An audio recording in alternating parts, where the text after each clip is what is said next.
Fed by Africa's greatest lake, the Nile runs north for over 4,000 miles before reaching its outflow in the Mediterranean Sea.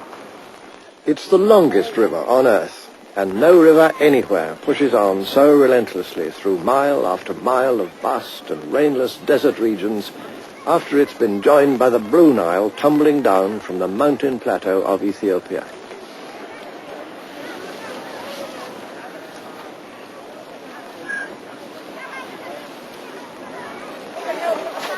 But the Nile is more than a great river.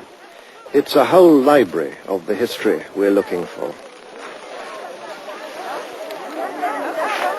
From the earliest times of human settlement along the river, some 10,000 years ago, the Nile was the giver of life to ancient communities who came to its banks and found on fertile soil that was enriched unfailingly, year by year, by the flood of silt.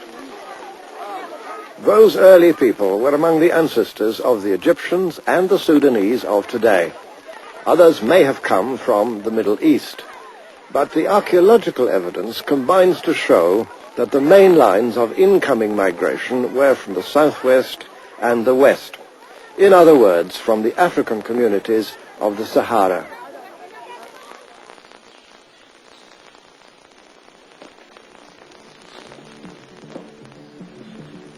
"5,000 years ago, this homeland had already become the scene of a civilization in many ways unmatched anywhere else in the ancient world.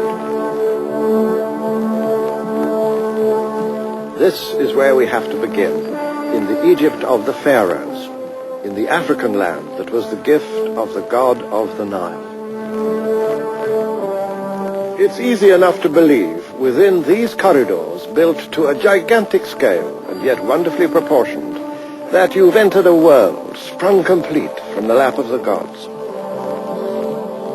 Egypt of the pharaohs was the greatest and the oldest and the most inventive of all the high civilizations of antiquity.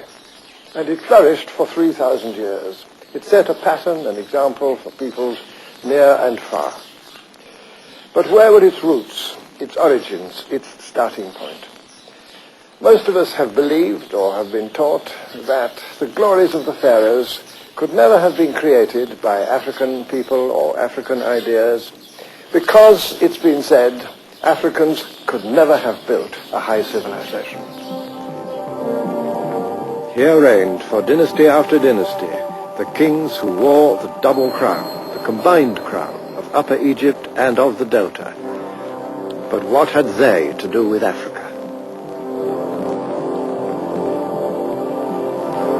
How could this grand hierarchy of gods and spirits have anything in common with the superstitious mumblings of the black peoples of inner Africa?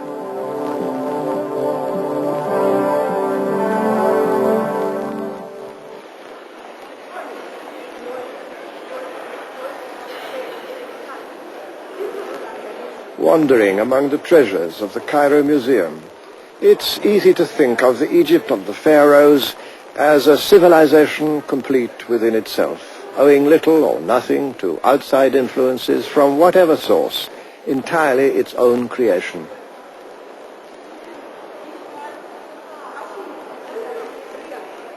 And I imagine that most visitors conclude as they listen to their guides that a statue such as this of the young king Tutankhamun may have turned very black in the course of centuries, but could not have been a black man in the first place.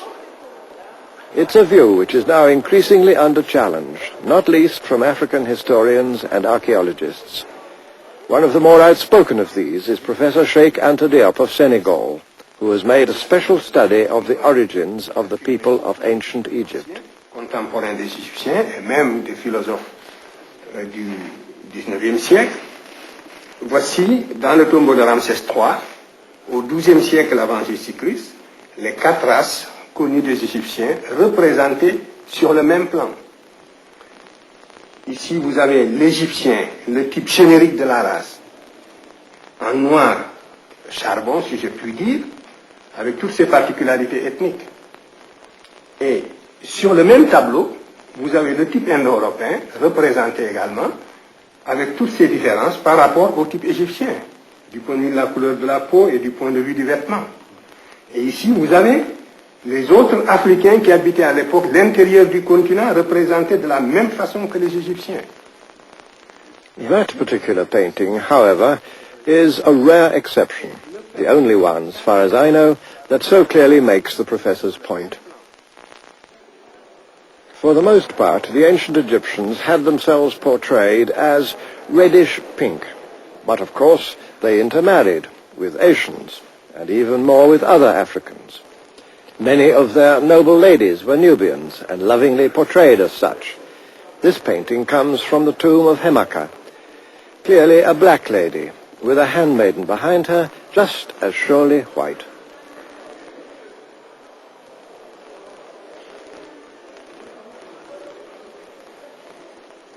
It followed that the royal children were often black as well, as was King Senusret, seen here wearing the white crown of Upper Egypt. Or this pharaoh, of unknown name, but obviously of high prestige in his time, and just as clearly African.